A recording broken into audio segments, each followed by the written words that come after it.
Oi, gente, tudo bem? Sejam bem-vindos, bem-vindas a mais um Conversa do PH. A gente está aqui com a nova roupagem, diretamente da Estação I, nosso parceiro na temporada 2023. Segundas e quartas-feiras, às 20 horas, a gente tem um vídeo solo trazendo uma temática sobre saúde, qualidade de vida, bem-estar, educação, ciência. E a sexta-feira, você já sabe, é um dia especial, porque aqui nós trazemos convidados, convidadas para tratar de temas de interesse. E hoje o tema é o autismo. Agora, no mês de abril, o mês alusivo ao acolhimento, à conscientização sobre o autismo, nós estamos aqui com duas convidadas mais que especial, já apresento a vocês.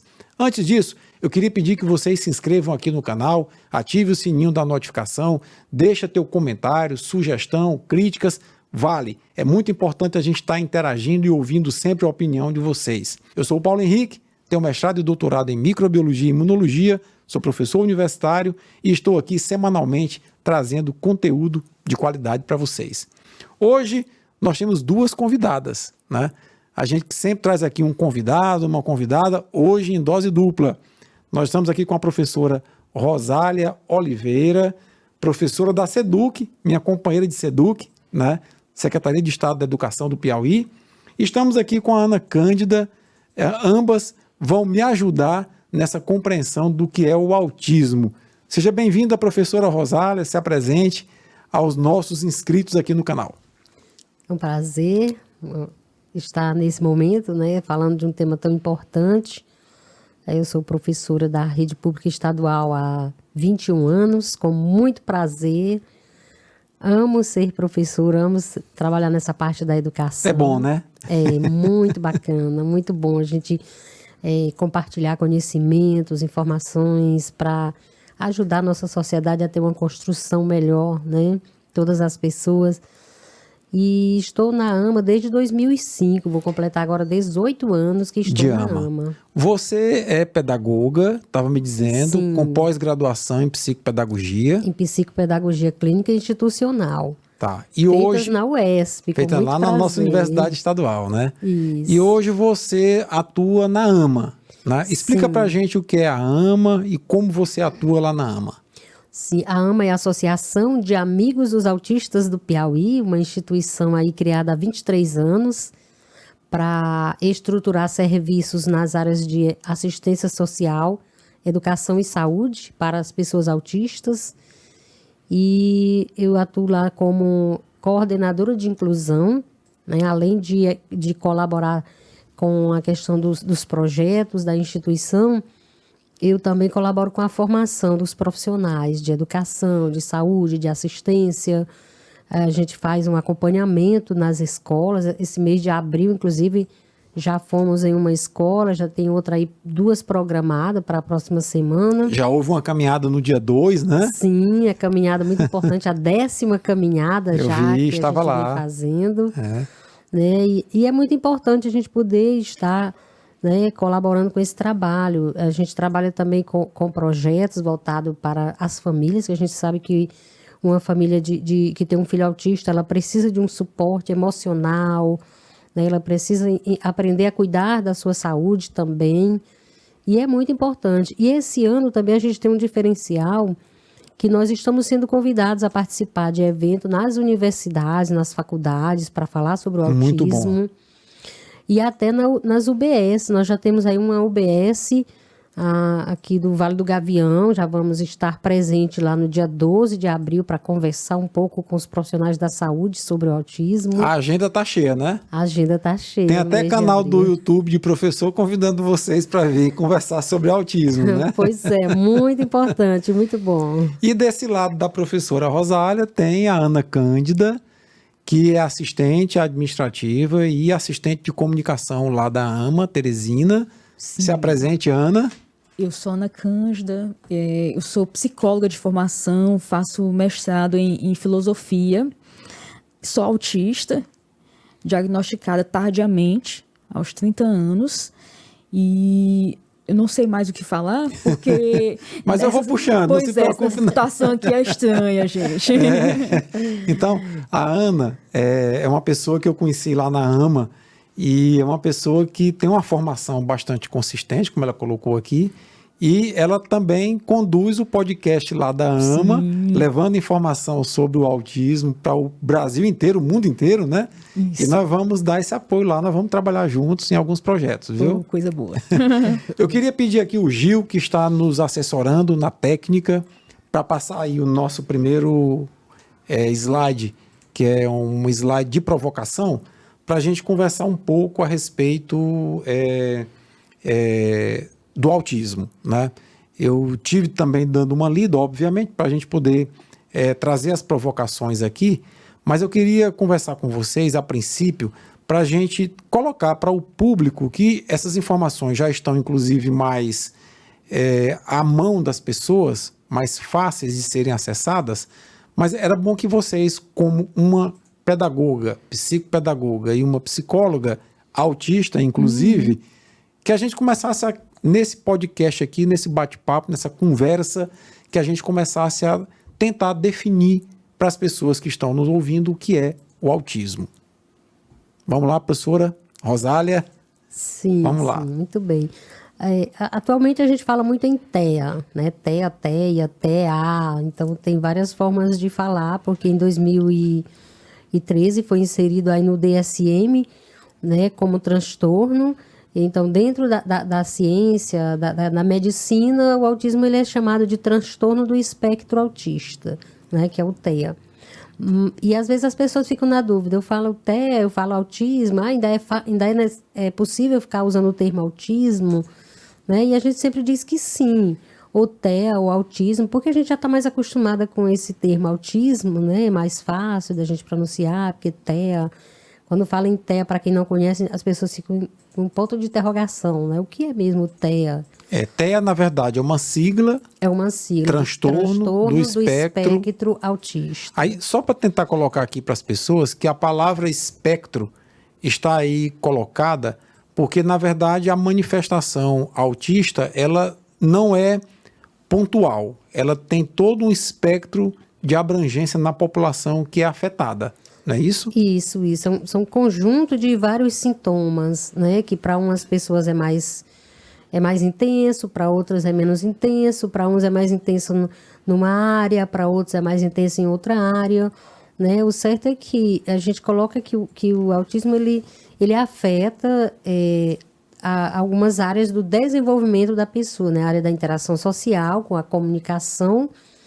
E, no geral, as pessoas têm um comportamento que a gente chama de comportamento repetitivo, estereotipado, comportamento restrito, né? Que a gente vive aí na sociedade que a gente tem que demonstrar um determinado comportamento que é muito cobrado na escola, em qualquer lugar onde a gente está, né? Tem aquela questão do comportamento que é exigido da pessoa, né? E as pessoas autistas nem sempre elas conseguem, né,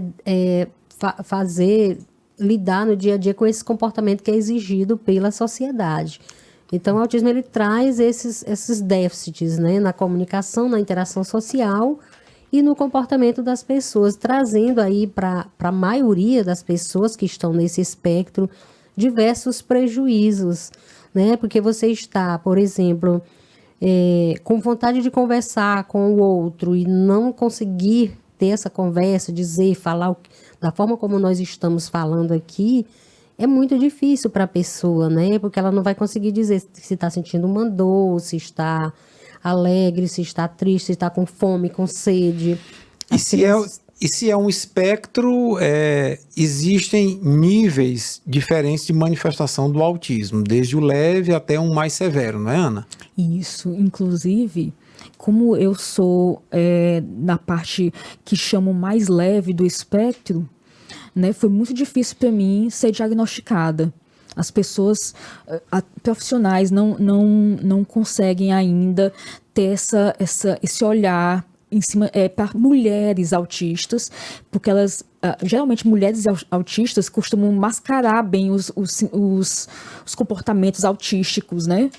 E a gente acaba passando socialmente como habilidosa em se comportar, em interagir com as pessoas, mas na verdade guarda uma série de problemas, uma ansiedade extrema, né? E que só é descoberto depois que a gente começa a ser diagnosticado como depressiva, como ansiedade generalizada, né? Então eu venho de um histórico que eu fui ao médico, ele me diagnosticou com ansiedade generalizada e depressão, mas depois foi vasculhado de uma maneira mais profunda e descobrindo que eu sou autista.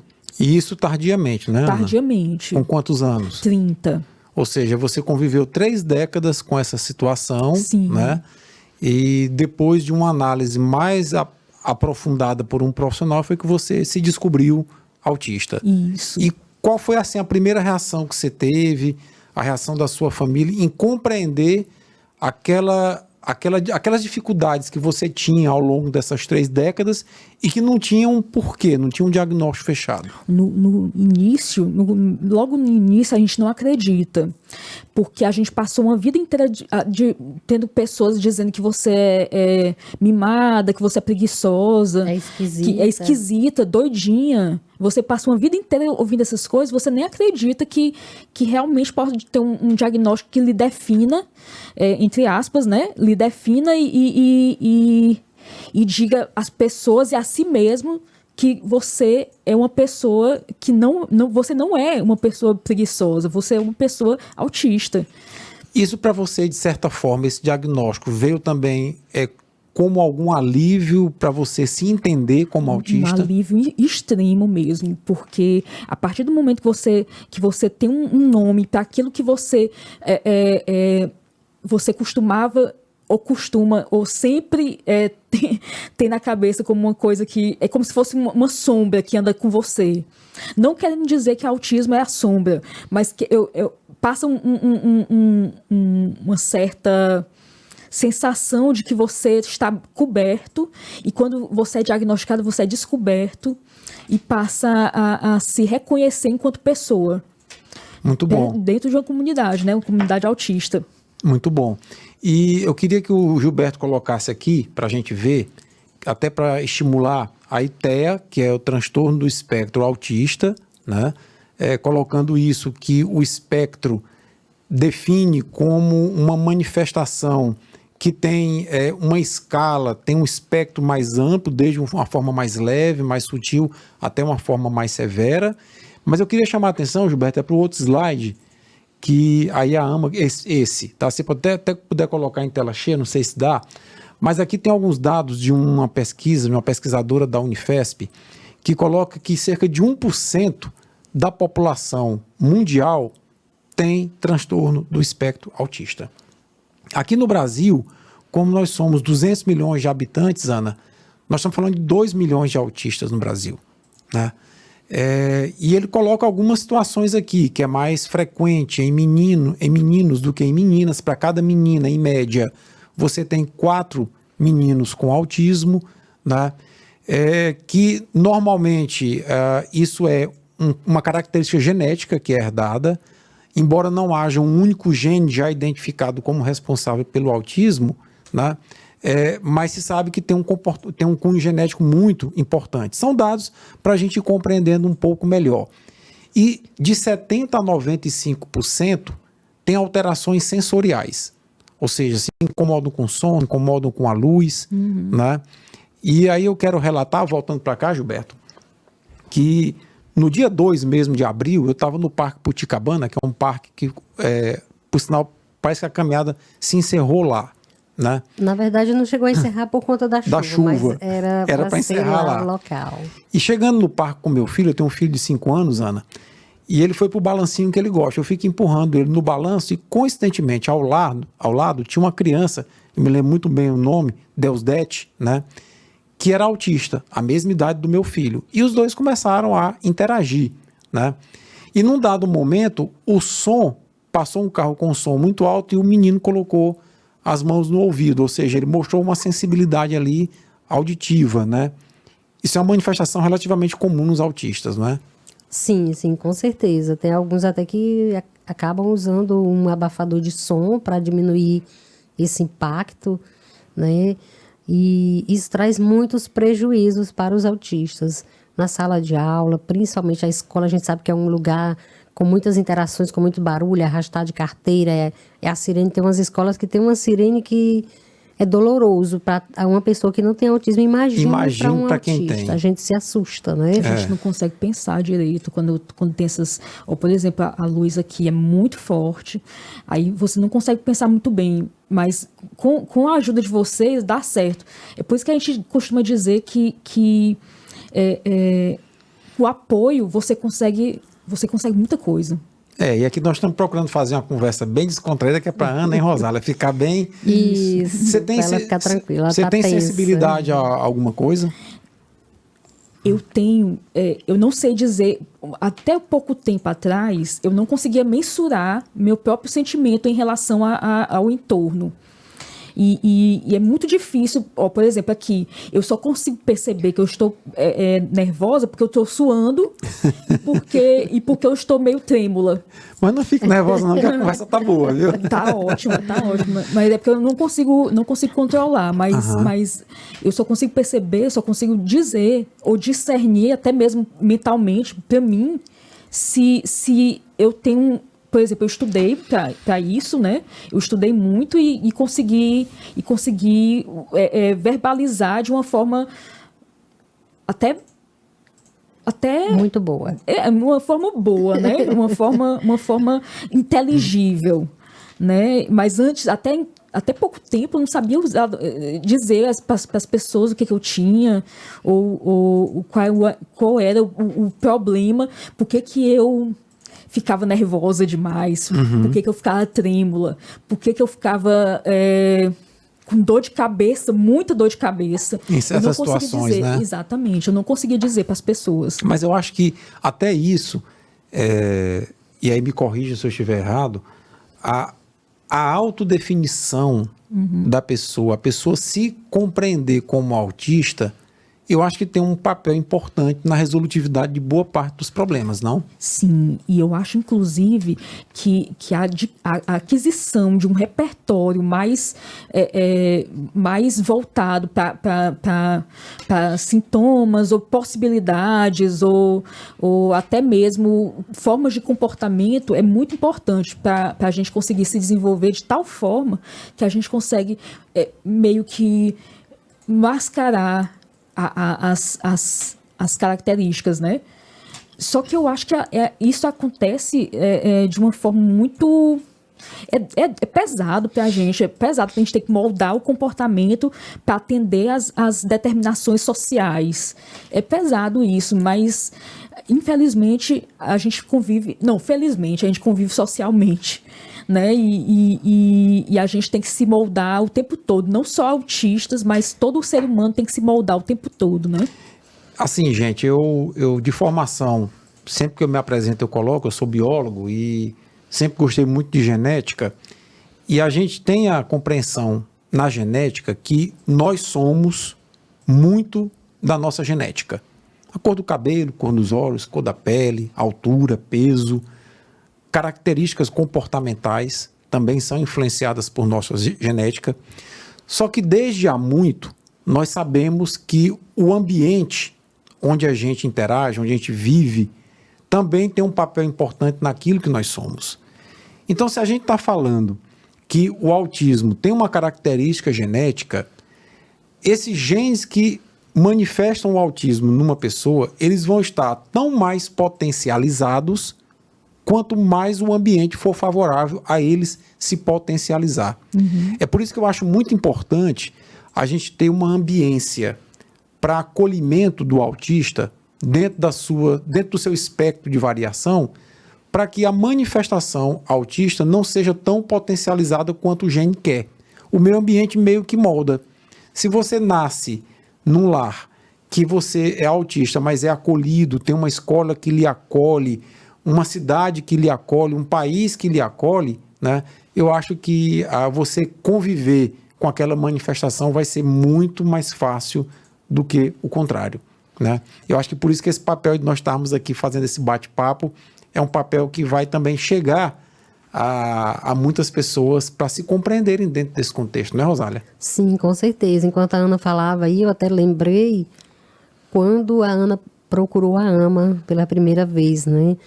Inclusive, desde ontem, eu queria só abrir um parêntese, que desde ontem eu estou, assim, muito com as minhas emoções bem mais, né, elevadas, porque nós fomos a um evento ontem numa faculdade, na Estácio, muito lindo o evento lá, falando sobre autismo.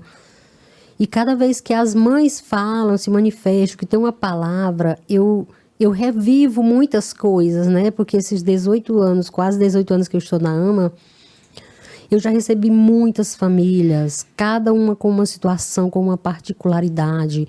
Eu já chorei muito com famílias, né? Eu já fiz milhões de acolhidas a famílias. Não tem como não se envolver também, né, Não Rosália? tem como não se envolver. Tem gente até que pergunta se eu tenho filho autista. Eu não tenho, né? E aí eu lembrando o dia que a Ana chegou na AMA pela primeira vez, ela esteve lá com seu pai, né? E ela já funcionária pública, concursada, né? Por mérito, por esforço, por capacidade. E ela chegou a comentar comigo que estava pensando em desistir do seu trabalho, né? Por conta de tantas dificuldades que ela tem, que ela tinha, hoje ela já não tem mais tantas dessas dificuldades, né, Ana? Sim. Já está bem melhor, para ver o quanto que é importante o espaço acolhedor, que ela já tinha trabalhado em alguns setores da rede pública, municipal, que ela é funcionária pública municipal, e ela estava pensando em desistir, porque ela não aguentava mais estar nos locais e não ser respeitada dentro das suas, né, das suas limitações, das suas particularidades. E ela pensou em desistir. E naquele dia eu jamais, Ana, você vai fazer uma coisa dessa de jeito nenhum. É um direito seu, você passou no concurso. E aí a gente foi trabalhando, foi conversando, foi orientando. E de repente a gente descobriu que era possível a Ana trabalhar na AMA, né, cedida pela prefeitura. E aí a gente agradece muito a prefeitura, porque todo De ano... Teresina, né? Sim, Fundação Municipal de Saúde, mais precisamente, que ela é funcionária. E aí a gente agradece muito a Fundação, porque tanto a AMA está ajudando a Ana, quanto a AMA está ajudando muito a AMA também, né? Porque ela tem colaborado muito, seja em diálogo até com as famílias, né? As famílias da AMA gostam muito de conversar com a Ana, principalmente aquelas famílias que os filhos têm dificuldade de fala, né? Porque a Ana serve como incentivo. Tem umas que até chamam a Ana de minha psicóloga, né? Sim. Então, assim, é muito importante a questão do conhecimento, né? Inclusive, o tema desse ano é mais informação, menos preconceito, porque a Ana estava prestes a desistir, né? Eu até disse, Ana, eu vou nesse local onde você trabalha, me diga onde é, peça a diretora para mandar um ofício que eu vou lá fazer palestra, eu vou conversar individualmente com cada profissional para dizer como é que eles têm que acolher e respeitar uma pessoa autista. E o bom é que ela não só não desistiu, como está ajudando, né? A AMA bastante. Existe uma frase que eu queria colocar para vocês, que ela diz muito, ela é pequena, mas diz muito. Nada para nós sem nós. Isso. Ou seja, nenhuma política para autistas vai ser plena se não tiver autistas inseridos nessa política, né? Sim. Então, a Ana está de parabéns, a AMA também, né? Também. AMA e Ana, né? Bem semelhante. Porque né? vocês juntas, assim, conseguiram encaixar a Ana em algo que ela gosta de fazer e que está contribuindo efetivamente para a melhoria de outras pessoas com o transtorno, né, Eu Ana? espero que sim, né? Eu me lembro que eu dizia para a mamãe, eu queria ajudar as pessoas. Eu queria ajudar pessoas como eu. Né? E ela dizia, mas minha filha, você vai conseguir, não fique ansiosa que você vai conseguir. E hoje eu acho que eu posso dizer um pouco que eu consegui alcançar o que eu sempre sonhei, que era ajudar as pessoas como eu. Muito bem. E a Ana termina sendo um belíssimo exemplo de uma pessoa que superou. Eu tenho uma curiosidade, Ana, e aí eu queria te perguntar, te deixar muita vontade para falar sobre isso, né? O ambiente escolar, eu sou professor há 32 anos. O ambiente escolar, ele é um ambiente muito rico de informações, mas é um ambiente também muito hostil. E às vezes, principalmente para as crianças, né, é um ambiente muito hostil, né? Você, relembrando a sua infância, sua adolescência na escola, o que é que te mais afligia na escola? Eu digo isso porque eu tenho uma filha com TDAH, né? E ela também sofria na escola por conta de que quem tem TDAH é a pessoa desligada, avoada, né? Precisa estar chamando a atenção com frequência, né? E o ambiente escolar para ela era um ambiente muito hostil. O que é que você sentia assim? O que é que você lembra da sua infância e adolescência em relação ao ambiente escolar? Eu costumava dizer, eu sei que a gente tem que perdoar, mas eu costumava dizer que as minhas antigas escolas eram como se fosse um pequeno inferno, né? Porque eu sei que eu estou exagerando, porque a visão de criança é uma visão maximizada sobre o entorno, né? Eu sei que as pessoas também eram outras crianças, a maioria, ou então professores, eles não tinham ideia do que era autismo. Nem eu tinha essa ideia. E eu acho que criar um ambiente seria muito improvável naquela época, porque quando eu era criança, faz muitos anos atrás, as pessoas não falavam sobre autismo, elas não sabiam do que se tratava e nem podiam mensurar o tanto que elas estavam sendo hostis. Elas nem sabiam o que era hostilidade diante de uma pessoa autista, né? Te angustiava sair para a escola, saber que ia ter que ir para a escola? Nossa, eu me lembro de ter verdadeiros pesadelos noturnos e acordada mesmo, achando que eu não ia sobreviver na escola.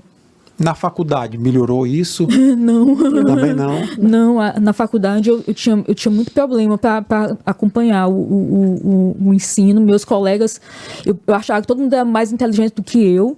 Eu cheguei até a cogitar a possibilidade de eu ter alguma dificuldade de aprendizagem, né? Porque eu tinha muita dificuldade. E no geral, professores, você acha que os professores no ambiente escolar, no ambiente acadêmico, na faculdade, na universidade, estão ou se acham preparados? Porque, por exemplo, eu dou aula no curso de medicina, né? Eu me acho uma pessoa muito aberta, muito sensível a acolher, né?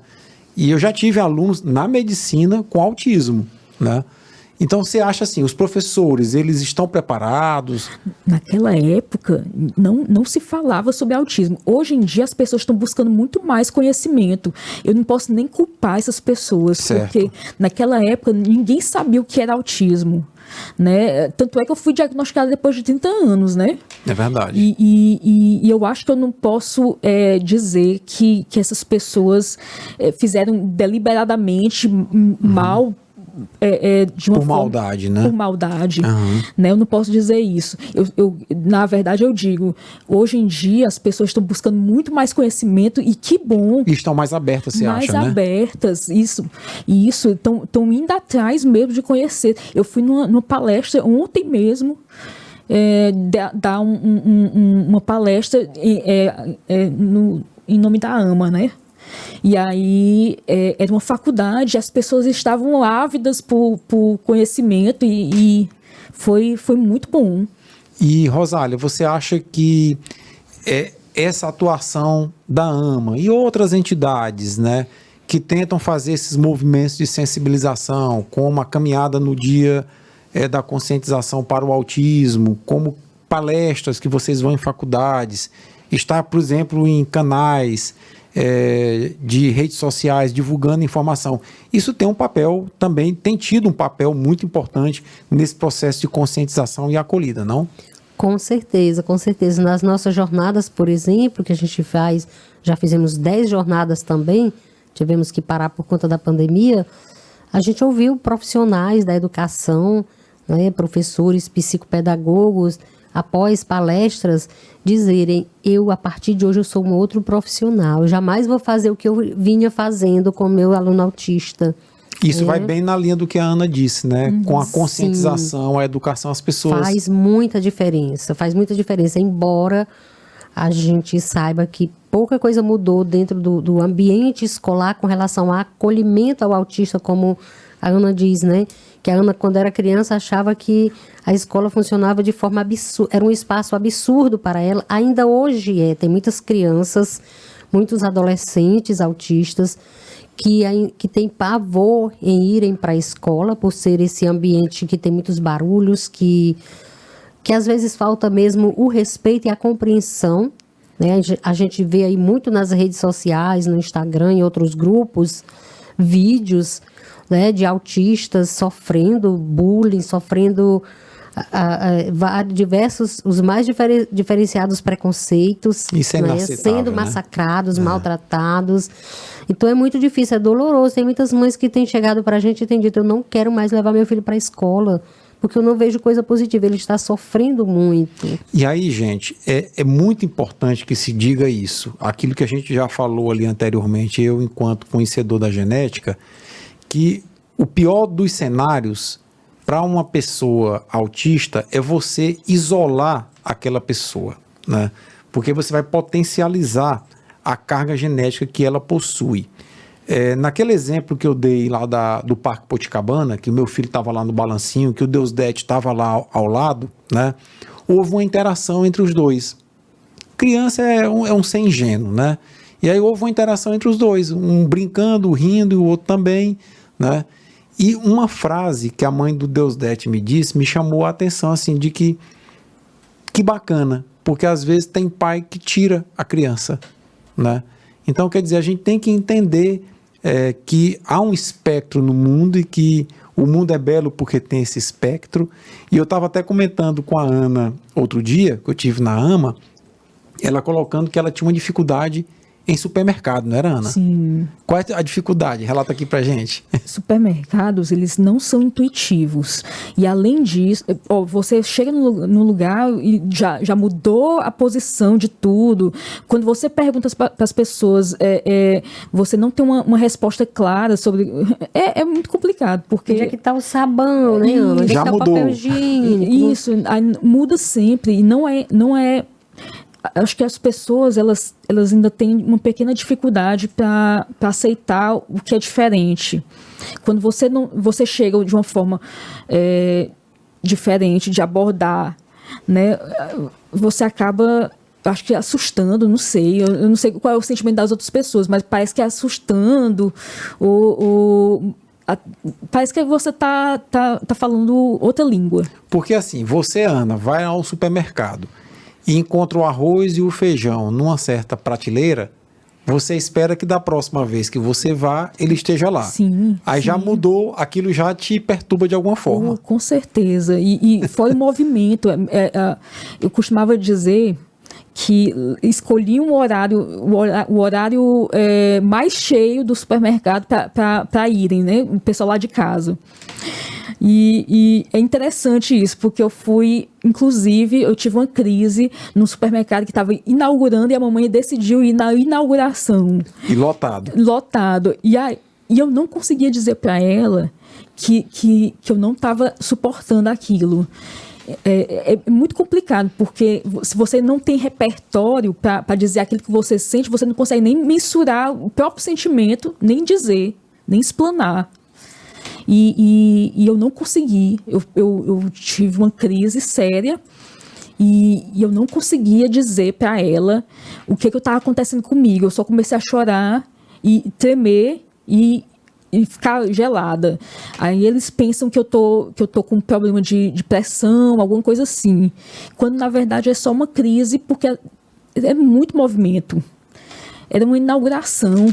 Eu acho, Rosália, que essa explicação que a Ana deu aqui pra gente é fantástica, na perspectiva de que ela vai para uma inauguração do supermercado com muito movimento, muito barulho, ela se incomoda com aquilo, mas ela não consegue externalizar esse incômodo. E isso termina gerando a crise, não é, Ana? Isso. E eu sei, porque agora convivendo com o pessoal da AMA, eu criei uma forma de falar, de verbalizar aquilo que eu penso de uma maneira totalmente diferente do que era há alguns anos atrás. E eu acho que as pessoas deveriam buscar esse tipo de repertório. Eu acho, inclusive, que eu tive quando você perguntou como era quando eu era criança. E eu tive uma grande sorte de ter irmãos e irmãos mais velhos. E eu imitava meus irmãos. Então, o repertório que eu adquiri, imitando, observando os meus próprios irmãos, foi essencial para eu sobreviver. Mesmo que com bullying, mesmo que com dificuldade, eu consegui sobreviver. Ou seja, o aprendizado dentro de casa é imitando os irmãos, né? Ou seja, você buscou mecanismos de suportar a dor que você sentia, né? E isso é muito bacana. E, gente, a gente poderia ficar aqui um tempão falando do assunto, porque é um tema realmente muito instigante, né? Eu acho assim, Rosália, que a Ana é um exemplo, né? A Ama é outro exemplo. Eu acho que esse casamento foi muito feliz, porque tanto a Ama ajudou a Ana, como a Ana está ajudando a Ama. E, assim, deixar só a minha gratidão por vocês terem aceito vir aqui, falar de um tema que é tão sensível, mas um tema que ao mesmo tempo também é tão atual. E é um tema que está tendo acolhida pela sociedade, felizmente, muito em função do trabalho, da persistência de vocês, né? Sim, com certeza. É fundamental, né? Na caminhada, na jornada, a gente convida principalmente os secretários de todas as áreas. A gente está sempre em comunicação com esse povo realmente que, por exemplo, elaboram as leis, né, que buscam melhorar as políticas públicas. Isso é essencial. E o trabalho da AMA é muito importante nesse sentido. E a gente agradece até quando nós somos procurados. A gente sempre tem o maior prazer, né, de estar colaborando com, por exemplo, a elaboração das leis. O deputado Franzé, por exemplo, já elaborou alguns projetos voltados para o autista. Tem uma lei até que cria o selo de amiga, Isso, da empresa amiga do autista. E alguns desses projetos que foram elaborados pela equipe do deputado Franzé receberam o auxílio, né, e a orientação da Ana Cândida, porque ela tem toda uma experiência de vida, né, de mais de 30 anos de convivência, né, em vários aspectos, em vários sentidos, e ela tem muito a contribuir, não só com a AMA, mas com a sociedade, né, porque no momento que ela vai, por exemplo, numa faculdade como ela foi ontem, faz um diferencial. Então, as pessoas que estiveram ali, que assistiram a palestra onde a Ana esteve, né, colaborando com a sua experiência de vida, elas serão outras a partir de ontem, né? Serão outras pessoas, terão outras formas de abordar e de tentar ajudar os autistas que passarão pela sua vida ou que já existem nas suas vidas, né? Isso porque é muito importante. A história da Ana é uma história muito bonita, viu, Ana? Obrigada. E você é uma pessoa assim, encantadora, é um exemplo. O nome da minha filha também é Ana. Tá bom? Que legal. E vocês são charás, digamos assim. E eu queria só finalizar perguntando a vocês duas, existem tratamentos ou metodologias que possam ajudar, como no caso da Ana, que possam ser aplicadas em mais larga escala para atender a uma maior quantidade de pessoas? Porque nós vimos aqui nas estatísticas em torno de 1% da população, isso é significativo, tá? E muitas sem diagnóstico. A Ana, por exemplo, levou 30 anos para ser diagnosticada. Então, existem terapias, metodologias que possam ser aplicadas tanto para facilitar o diagnóstico como para facilitar a acolhida dessas pessoas? Com certeza existe, né? Infelizmente, não é acessível a todas as pessoas que têm autismo. Mas existe aí, por exemplo, a análise do comportamento, a famosa ABA, né, que é muito defendida por vários profissionais. Inclusive, nesses últimos meses, as famílias estão até, de certa forma, angustiadas, porque têm buscado esses profissionais formados em ABA. E esse trabalho, esse acompanhamento ainda não é acessível para muita gente. Explica para a gente rapidinho o que é ABA. É a análise aplicada do comportamento, certo, né, onde o profissional ele tem que ter uma formação. E é considerado uma ciência, porque já tem comprovação científica, né, da importância. É um trabalho que vai organizar, estruturar a vida da pessoa autista, trazendo mais qualidade de vida, vai trabalhar todo o ambiente, o comportamento dela, vai ensiná-la como se comportar, como estar nos espaços, no seio familiar, enfim. E existem outras formas também. Tem o PECS, que é o Programa de Comunicação por meio da troca de figura para aqueles em torno de 30% de autistas que não desenvolvem a linguagem verbal, né? Existem vários métodos de alfabetização criados já próprio para trabalhar a alfabetização dos autistas. No Piauí, a quantidade de profissionais capacitados com essas metodologias ainda é muito pequena, precisa avançar mais? Sim, com certeza precisa. Inclusive, nós estivemos recentemente na Assembleia Legislativa e até colocamos isso para o presidente, né, que é o deputado Franzé Silva. E isso, que a escola do Legislativo possa estar tentando incluir aí algumas, né, Ana, alguns trabalhos, algumas formações que possam ajudar, né? Mas, acima de tudo, de qualquer ciência ou metodologia, a gente espera que as pessoas tenham conhecimento e coloquem esse conhecimento junto com a sua sensibilidade, o amor, né, pelo ser humano, e que possa buscar sempre da melhor forma acolher a família, né, não dizer para a família que não sabe o que fazer com seu filho e dizer que não sabe trabalhar com autista, que não está preparado para receber um autista na sua sala de aula, na sua clínica. Isso a gente não quer mais que as pessoas digam no restaurante. Né? Isso, em todos os espaços a gente quer que as pessoas aprendam a receber e acolher melhor, cada vez mais os autistas, assim como tem que aprender a receber qualquer outra pessoa, né, que precisa daquele espaço e ela precisa ir buscar. Então, é importante isso, é buscar essa formação. O nosso país ainda tem muito déficit nessa questão, né? Inclusive a lei, a educação especial, a política de educação especial na perspectiva inclusiva, ela já traz essa garantia dessa formação, né? Que as secretarias de educação dos estados, dos municípios procurem formar esses profissionais, seja na escola, seja na área da saúde, para que eles possam aprender o que é o autismo e como receber e acolher uma pessoa, uma família autista. Muito bem. E eu queria aqui passar a palavra para essa pessoa encantadora que é a Ana, essa pessoa que é um exemplo, viu, Ana, de persistência, de luta. E eu queria colocar você aqui com os microfones abertos para tecer as suas considerações, para que tantas pessoas que estejam nos ouvindo possam se espelhar no exemplo que você é. Eu acho que a grande busca do ser humano é se comunicar e interagir com as pessoas, com outras pessoas. Eu acho que o déficit da pessoa autista tem muito a ver com essa questão da interação. E como nós buscamos, como a busca do homem, do ser humano, é justamente interagir, se comunicar, aí tem uma certa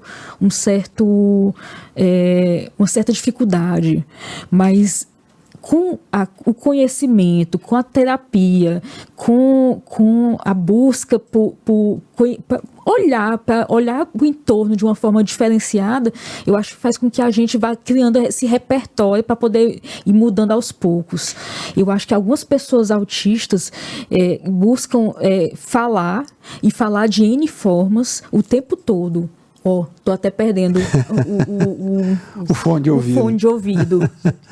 Faz parte. É porque eu me movimento bastante, mas inclusive eu estava até percebendo que eu tô de máscara. Eu uso a máscara porque é uma forma também de interagir.